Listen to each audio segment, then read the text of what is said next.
News ಬುಲೆಟಿನ್ಗೆ ಸ್ವಾಗತ. ನಾನು ನಿಧಿ ಆಚಾರ್ಯ. ಇದೀಗ ಹೆಡ್ಲೈನ್ಸ್.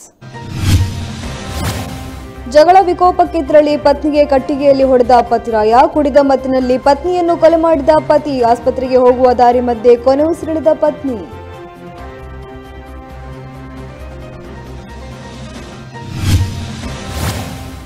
ಬಂಗಾಳ ಕೊಲ್ಲಿಯಲ್ಲಿ ಮೇಲ್ಮೈ ಸುಳಿಗಾಳಿ ತೀವ್ರತೆ ಹಿನ್ನೆಲೆ ಇಂದು ಮತ್ತು ನಾಳೆ ರಾಜ್ಯದಲ್ಲಿ ಭಾರೀ ಮಳೆ ಸಾಧ್ಯತೆ. ಕರಾವಳಿಯಲ್ಲಿ ಯೆಲ್ಲೋ ಅಲರ್ಟ್ ಘೋಷಣೆ.